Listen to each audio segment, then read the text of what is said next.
Alors le cours aujourd'hui est sur la paracha Lech Lecha. Et comme je le dis souvent, la Torah elle est là pour nous éclairer. Et c'est clair qu'il est important d'enseigner les mitzvot, le sens des mitzvot, de ce qu'on doit faire, de ce qu'on ne doit pas faire, mais il y a quelque chose en plus et d'essentiel. La Torah est là pour nous éclairer dans la vie, que ce soit au niveau personnel ou que ce soit au niveau collectif. Pourquoi je dis ça? Parce que aujourd'hui, le message essentiel que l'on donne, à savoir, nous sommes préoccupés par la guerre et le plus important, c'est que nous gagnons cette guerre, que l'on va gagner. Amen. Mais il y a des questions on va reporter après, si Dieu veut, cette victoire, et qui sera comment on en est arrivé là et qui est responsable. Et dans cette question-là, il y a une responsabilité qui me semble la plus évidente et la plus importante, c'est la responsabilité des gens de la Torah. On peut comprendre que du point de vue pragmatique, il y ait au niveau du gouvernement, de l'armée, de la police, des services secrets, il y ait un manque et des erreurs qui ont été faites. Pour cela, il va y avoir une enquête qui sera faite. Mais au niveau des gens de la Torah, c'est exactement le sens qu'on attend de, comme on dit, Ezeu Chacham Aroet Anolad. On attend des Chachamim, avant même le Premier ministre, avant bien des ministres, on attend des Chachamim de nous faire connaître les événements avant qu'ils arrivent. C'est-à-dire que on n'a pas besoin, quand on est dans la Torah, d'attendre de voir des images pour nous faire comprendre qu'il va se passer quelque chose. Il y a des éléments clairs, et on va en voir certains dans la Torah, qui viennent nous mettre en évidence et comprendre ce qui se passe et pouvoir vous donner un éclairage dans la réalité. Et ceci, c'est la responsabilité de toute personne dans la Torah. Alors, pourquoi je dis ça aussi? Parce que l'événement qui s'est passé est un événement inimaginable, affreux, inadmissible. Il n'y a pas de mots qui peuvent décrire ce qui s'est passé, d'autant que personnellement, j'ai fait attention à ne voir aucune image, pour ne pas que mon esprit soit pollué. Mais j'imagine, simplement l'imagination suffit à voir ce que je n'ai pas vu. Et donc, ce qui s'est passé est dramatique et en même temps, elle nous met dans une situation d'inquiétude, voire même de crainte, voire même de peur. Or, c'est pas mon point de vue. Je pense que ce qui s'est passé, comme on dit, c'est un mal pour un bien. Et on va voir que, en fait, quel était l'antécédent de Simchat Torah? L'antécédent de Simchat Torah, c'était un pays divisé. C'était une destruction de l'intérieur de tous les corps d'un pays fondamental, comme par exemple l'armée. Une destruction de l'intérieur de l'armée avec en tête l'élite de l'armée, donc par exemple les pilotes. Mais sans rentrer dans les détails. Même chose au niveau des services secrets. Même chose au niveau de la police. Même chose au niveau du peuple. Même chose au niveau des politiques. Même chose au niveau économique. On a vu des responsables de société, des hommes importants dans l'économie du pays, avoir une attitude choquante. On était dans une situation de division, de conflit, qui fait qu'il était évident que, en plus de la haine de nos ennemis et de leur intention depuis trop longtemps de vouloir nous détruire, c'est sûr qu'ils ont vu ici une faiblesse qui s'ajoute à leur volonté de nous détruire. Depuis cet événement, moi personnellement, je me posais la question, je me disais, mais comment on va s'en sortir? C'est comme un cheval qui avance avec des œillères dans une certaine direction et qui refuse de voir les choses. Et je me disais, comment on va sortir de cette situation en Israël? Et puis voilà qu'il y a eu cette catastrophe, le jour de Simchat Torah. Le lendemain, et jusqu'à aujourd'hui, ce que l'on voit, c'est des choses extraordinaires. C'est à en pleurer, c'est à en déchirer le cœur quand on voit l'abnégation, l'effort qui est fait par tout le Ham Israël pour donner dans tout ce qui est possible de donner, que ça soit en nourriture, que ça soit sous forme d'encouragement, c'est des choses extraordinaires. On voit le peuple d'Israël dans toute sa grandeur, dans toute sa richesse, dans toute sa clarté, et ça, on le voyait pas. On le voyait pas. On le comprenait, on le devinait. On savait que le peuple était grand, mais on le voyait pas. Et aujourd'hui, on le voit. Il se passe quelque chose. Il y a comme un switch. Certains disent la Simone est tombée. Certains disent il y a un reset, un switch. Tous ces termes qui fait que il s'est passé quelque chose. Et ce quelque chose est merveilleux. Quand on voit que le peuple se réveille et qu'il oblige tous nos dirigeants à se réveiller, sortir de toute la rigidité d'esprit et d'analyse qu'il y avait, qui les empêchait de voir ce qui était devant leurs yeux. Et ce qui va être encore beaucoup plus surprenant, c'est que, est-ce qu'on voulait la guerre? Bien sûr que non, on voulait pas la guerre. On a tout fait pour ne pas l'avoir. Tous nos gouvernants ont fait en sorte de ne pas vouloir la guerre, avec des raisons positives, pour préserver les accords avec l'Arabie Saoudite, pour ne pas, ajouter avec tout ce balagan, ce désordre qui nous a précédés, toutes les raisons possibles. On ne voulait pas la guerre. Nos dirigeants ne voulaient pas la guerre, et c'est peut-être pour ça que ce qui s'est passé. Est-ce que le Hamas voulait la guerre? Le Hamas ne voulait pas la guerre. Il voulait faire une attaque, s'attendait certainement pas à ce que ça soit une vraie guerre, voire même aujourd'hui une guerre qui pourrait être une guerre générale. Personne ne s'attendait. Donc qui voulait la guerre? Akadosh Baruch Hu. C'est Akadosh Baruch Hu qui nous a imposé cette guerre. Comment on sait que c'est Akadosh Baruch Hu qui nous a imposé cette guerre? Il y a un jour de l'année qui est l'année d'Israël et l'année d'Akadosh Baruch Hu. Il y a un jour de l'année où c'est une rencontre exceptionnelle entre le peuple d'Israël et Akadosh Baruch Hu. Un jour. Ce jour-là, c'est Simchat Torah. Nous avons démarré cette guerre sur ce fondament, sur cette base, sur ces fondements. Il ne faut pas l'oublier, il ne faudra pas l'oublier. C'est-à-dire que Akadosh Baruch Hu nous pousse à une guerre dans l'idée qui est aujourd'hui, qui nous apparaît qui est le plus évident, dans l'idée de réparer les choses. On est en train de réparer des choses qu'on n'a pas voulu réparer. C'est le principe de la guerre. C'est le principe des conflits. Un conflit arrive quand on ne veut pas s'en occuper. Quand on voit un petit problème apparaître, un petit bouton, et qu'on agit tout de suite, il y a juste une petite pommade à mettre, mais dès qu'on laisse le bouton ou la problématique prendre de l'envergure, ça devient une guerre. C'est-à-dire que, à la base, on vient nous dire, il y a un problème à résoudre. Il faut le résoudre. Si tu veux pas, je te forcerai. Et c'est ce qu'on va voir ici au travers de la paracha. Au travers de cette paracha, on voit d'abord que le monde a été effacé. Suite au Maboul, suite au déluge, le monde entier a été effacé. Inimaginable. On est très loin, très très loin de cette situation. Baruch Hashem, le monde après Noé, a perduré et s'est développé. Comment comprendre déjà cette première situation? Akadosh Baruch Hu voulait détruire le monde. Il le dit à la fin de la paracha de Bereshit.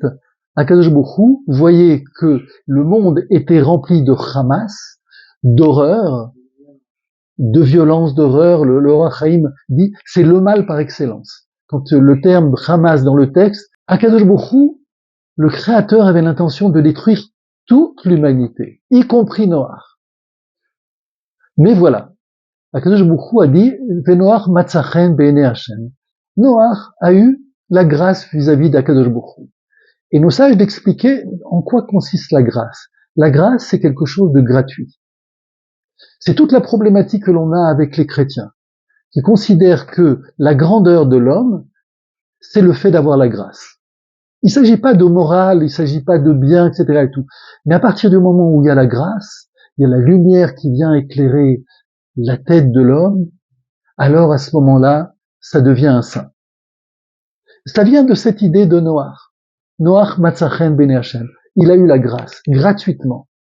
Est-ce que c'est ça être sadique? Est-ce que c'est ça être injuste? Nos sages de répondre, et je reprends ici un enseignement de Manitou, il faut lire les choses comme ça. À un moment donné, Akadosh Baruch Hu dit à Noach, il lui dit, Ve'otra raïti lefanai. Il dort, et j'ai vu une génération devant moi, et c'est pour ça que je t'ai sauvé. Nos sages lisent le texte et posent la question, pourquoi les choses sont, pourquoi il y a marqué Otra raïti? Le texte aurait dû dire Raïticha lefanai. C'est toi que j'ai vu en face. Alors comment lisent nos sages? Ils disent Otra, c'est un mot en plus. Mais quand on fait attention sur ce mot-là, il était composé par Ot-Tra, un signe en toi. J'ai vu un signe devant moi. C'est quoi le signe en toi devant moi? C'est la paracha d'aujourd'hui. C'est Abraham. C'est-à-dire que Akadosh Baruch Hu, c'est pas Noach qui l'a vu. C'est en Noach, il a vu qu'il y avait l'espoir du monde. Et on voit bien aujourd'hui cette réalité. L'espoir du monde repose au travers des trois grandes religions sur Abraham. C'est une évidence aujourd'hui. Mais ça ne suffit pas, puisqu'on sait que Abraham, c'est pas le peuple d'Israël. Abraham n'est pas Israël. Il n'est pas juif, entre guillemets. Quand est-ce que Abraham va devenir Israël? Quand Yaakov va devenir Israël. Quand Yaakov devient Israël, alors par voie de conséquence, Yitzhak est ramené dans la famille, Abraham est ramené dans la famille, et toutes les Imaot. C'est-à-dire que l'espérance au bout du compte de toute la Torah, c'est Israël.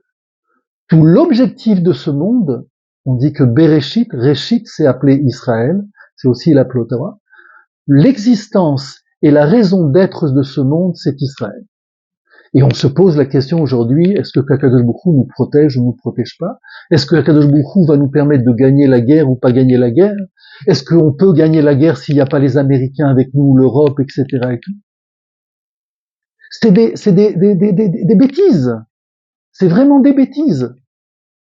Akadosh Baruch Hu, depuis la nuit des temps, a décidé que nous allions, que ce monde allait réussir au travers d'Israël. Et sans Israël, le monde ne peut pas réussir. Donc, on est sûr, on est certain. La problématique, et je reviens à la guerre qui s'est passée, c'est cet aveuglement au niveau des sages de la Torah. C'est aux gens de la Torah de pouvoir justement éclairer et donner cette émouna qui fait que on peut avoir toutes les forces pour combattre l'ennemi qui est pas simplement l'ennemi d'Israël, c'est l'ennemi du monde. À partir du moment où on comprend que l'ennemi d'Israël, c'est l'ennemi d'Akadosh Baruch Hu, on comprend que tout ennemi d'Akadosh Baruch Hu, c'est l'ennemi du monde. Le monde ne veut pas le voir. Et c'est ça le problème. C'est-à-dire que le monde ne veut pas le voir, il nous empêche de voir, mais en fait, il n'attend qu'une seule chose, c'est qu'on fasse le travail malgré eux. Et après, en ayant fait le travail malgré eux, en s'étant occupé vraiment de traiter le terrorisme tel qu'on doit le traiter, à ce moment-là, ils viendront prendre l'exemple sur nous et se dire ah, c'est possible. C'est comme l'histoire qu'on raconte. On était dans une situation impossible. Personne ne pouvait réussir. C'était impossible. Et puis il y a quelqu'un qui est venu, il savait pas que c'était impossible. Et il l'a fait. C'est-à-dire que tant qu'on est dans une vision fermée, qui est hors de la Torah, hors de quand je dis la Torah, du dedans de la sagesse de la Torah, du dedans du Hémet, c'est-à-dire en fait, c'est une sagesse qui est plus rattachée au sage du Hémet, c'est-à-dire au sage de la Kabbalah, du Zohar. Il y a beaucoup de thèmes qui seraient abordés. Le premier thème, ce serait déjà d'expliquer comment Abraham est apparu. et on voit que Akadosh Baruch Hu s'adresse directement à Abraham. Or, on a l'habitude, avant que Akadosh Baruch Hu s'adresse au prophète, on a l'habitude qu'il se présente. Voilà, je suis le Dieu d'Abraham, Yitzhak et Yaakov, c'est ce qu'il fait avec Moïse, et ensuite, il lui parle. Ici, dans le texte, on voit que Akadosh Baruch Hu, directement, sans s'être présenté, entre guillemets, Vayomer Adonai al Avraham, Lech Lecha. Qui tu es? Comment tu peux parler à Abraham? Est-ce que Abraham peut t'écouter? Le texte et le Chachem vient nous expliquer qu'Abraham connaît déjà Akadosh Baruch Hu. C'est pour ça que tout de suite, le début du texte vient nous dire Akadosh Baruch Hu s'adresse directement à Abraham. Comment il peut s'adresser directement à Abraham? Parce que Abraham a déjà fait le chemin pour connaître Akadosh Baruch Hu. C'est pas Akadosh Baruch Hu qui vient frapper à notre porte. C'est pas le Messie qui va venir et frapper à notre porte pour nous résoudre et pour résoudre les problèmes. Abraham, il montre le chemin. D'abord, il se met en marche. Et parce qu'il s'est mis en marche, Akadosh Baruch Hu vient à sa rencontre. C'est un grand principe de la Torah. Il faut sortir de cette passivité de croyance religieuse qu'on va attendre, qu'on va recevoir un message d'Akadosh Baruch Hu, on va avoir la révélation et on va pouvoir sauver le monde. La situation n'est pas comme ça. La Torah vient nous dire par principe. Tu te mets en chemin et parce que tu te mets en chemin, Akadosh Baruch Hu vient à ta rencontre. Tu veux obtenir quelque chose? Si tu attends, peut-être, après 10 ans, 20 ans, peut-être que ça va arriver, ou peut-être pas, et finalement tu auras passé ta vie à attendre. Si tu veux obtenir quelque chose, tu te mets en chemin. C'est la première leçon qu'on apprend avec Abraham. C'est d'ailleurs la même leçon qu'on apprend avec Moshe Rabbeinu. Moshe Rabbeinu s'est mis en chemin vers Akadosh Baruch Hu, et lorsqu'il s'est mis en chemin vers Akadosh Baruch Hu s'est révélé à Moshe Rabbeinu au buisson ardent. La deuxième chose que je voudrais, je vais aborder 3 choses, pas plus. La deuxième chose, c'est comment la Torah nous présente, on va dire, l'effort qu'a fait Abraham. Et la Torah vient nous dire, Vayomer Adonai el Avraham, Lech lecha me'artzecha, mimoladtecha, mibet avicha, el haaretz asher areka. Et nos sages de mettre en évidence, mais pourquoi cette répétition? À partir du moment où tu dis mibet molatecha, on comprend que c'est de ton pays d'où tu es. Et l'Or HaChaim va nous donner un éclairage, parmi d'autres, mais que je trouvais absolument extraordinaire. Il vient mettre en évidence la grandeur de chaque personne qui vient en Eretz Israël. Quand on vient en Eretz Israël, on est là. Bon, alors effectivement, on voit qu'on a fait des efforts, mais on se rend pas compte à quel point le fait d'être venu en Israël représente quelque chose d'extraordinaire. Et c'est comme ça que le Or HaChaim va dire. Il va dire, Achen Ta'am ou Liot ki be'eder tsar afreda. Ici, il va mettre en évidence la valeur du fait qu'on se sépare de quelque chose. En venant en Eretz Israël, on se sépare de l'endroit dans lequel on est né. On se sépare de l'endroit dans lequel on a grandi au niveau culturel. On est attaché à l'endroit dans lequel, quand on a passé 10, 20, 30, 40 ans dans un endroit, on a baigné dans une certaine culture et c'est collé à notre peau. Donc, quitter un pays, c'est déjà se retrouver dans un autre monde. Quitter une culture, c'est aussi une autre difficulté. Bet avicha, quitter sa maison, la maison de son père, la maison de ses parents, c'est une autre difficulté. Ces 3 étapes, on va voir qu'elles ont un niveau d'importance et en même temps de souffrance et en même temps de récompense. Et il va dire comme ça, Tsahar mi predo mi arzo mi predat molato ou mi predat molato mi predat bet aviv. Les esider adragot mi mata lema. S'il y a une différence de niveau dans la souffrance, dans le fait quand on fait son alia. Va-t'en de ta terre, Dieu lui a promis, je ferai de toi une grande nation. Tu as quitté donc ton pays, Aaselechai goy gadol. Je ferai de toi une grande nation. Tu t'es éloigné de ta famille? Je te bénirai, je grandirai ton nom. En compensation de t'écarter de la maison de ton père, tu t'es éloigné de la maison de ton père. Qu'est-ce que ça veut dire? Ça veut dire que quand on est dans la maison de son père, on a l'affection, on a le support de la famille, on a l'aide de la famille, on a une aide aussi financière. Quand tu quittes cette famille-là, tu te trouves tout seul. Émotionnellement, tu n'as plus cet appui, et affectif comme financier. En compensation de t'écarter de la maison de ton père, tu seras une bénédiction. Car tout le temps qu'un homme se trouve dans la maison de son père et dans sa terre natale au sein de sa famille, il bénéficie naturellement de 3 choses. Premièrement, elle a beaucoup d'amis et de gens qui la connaissent. Deuxièmement, les gens de sa famille le glorifient et le vendent, lui donnent de la motivation. Troisièmement, la personne est entretenue par son père, suivant ses besoins physiques, financièrement, moralement.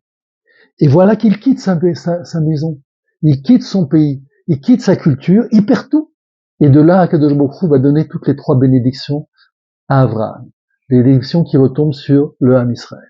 La promesse d'Akadosh Baruch Hu, même si on s'en rend pas compte, même si ça demande de se retrouver dans une situation où on est vraiment en équilibre, avec un vide autour de nous, un vide au niveau de notre pays, au niveau de notre environnement, au niveau de l'affection familiale, l'aide financière, ce vide-là, il est tout de suite comblé par milliers par Akadosh Baruch Hu.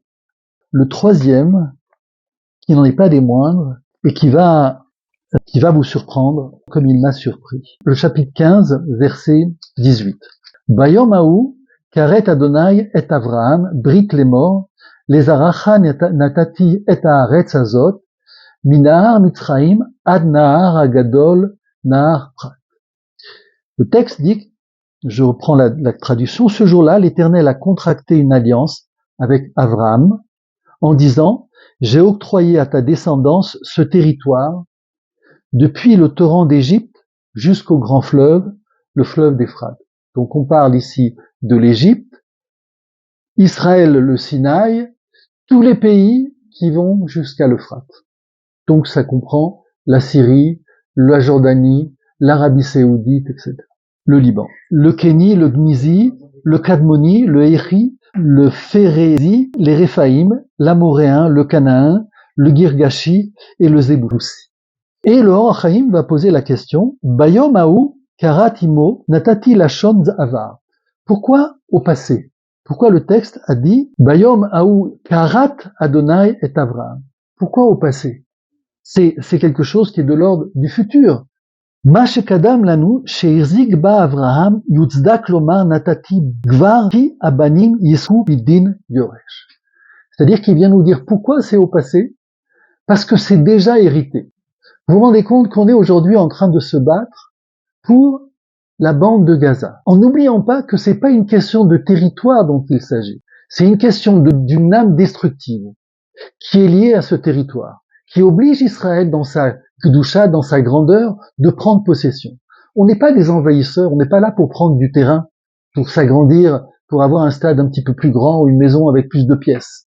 Le but, c'est de faire disparaître ce mal qui est rattaché à une terre. De la même manière qu'une âme est rattachée à un corps. Le but n'est pas de prendre du territoire. Le but, c'est de ramener une paix, une harmonie dans ce monde. Et ça commence par les endroits les pires. Ce que vient nous dire la Torah, et sous les commentaires du Or HaChaim, c'est que cette promesse d'Akadosh Baruch Hu, elle est déjà faite. Et nous, on se pose des questions, qu'est-ce qui va se passer avec Gaza, avec les Américains, sans les Américains, la guerre avec le Liban, sans la guerre avec le Liban, la guerre avec l'Iran, pas la guerre avec l'Iran. Il y a déjà plus de 3700 ans, puisque Abraham c'est 1948, il y a plus de 3700 ans, la Torah nous a déjà dit que c'était déjà fait. Israël a déjà accompli le travail qui consiste à débarrasser le monde de ce mal, malgré l'opposition des nations. Et plus que ça, malgré l'opposition des Juifs qui sont chez les nations. Parce que eux aussi, ils savent intervenir auprès des gouvernements. C'est quelque chose qui est déjà donné. Ine yesh litmoa er marot enehem shel amaminim. Comment les gens qui ont confiance, qui se disent croyants, qui ont confiance à Kadosh Baruch Hu, des gens qui en fait n'ont pas, au bout du compte, une véritable émouna, certitude que les promesses que fait Akadosh Baruch Hu à Abraham et au Béné Israël est une promesse réelle. Comment sont-ils aveuglés? Mais voici un verset explicite disant que Dieu a contracté une alliance avec Abraham, donnant à sa descendance 10 nations. C'est 10 nations. Dieu a contracté une alliance avec Abraham, donnant à sa descendance 10 nations. Jusqu'à présent, Akadosh Baruch Hu nous a donné que les 7 nations que Yeshua a vaincues au moment de la conquête du partage d'Israël. C'est-à-dire qu'au moment où les Bnei Israël rentrent avec Yeshua en Eretz Israël, Yeshua ne va réussir qu'à combattre et à exclure, prendre la terre de 7 nations. Encore une fois, on n'est pas là pour prendre du terrain, pour prendre du territoire. Il s'agit profondément ici de quelque chose de l'ordre de la moralité, de l'ordre d'extraire le mal qui est entaché à cette matérialité. Mais il y a encore 3 autres nations qu'il nous reste à conquérir dans les temps futurs.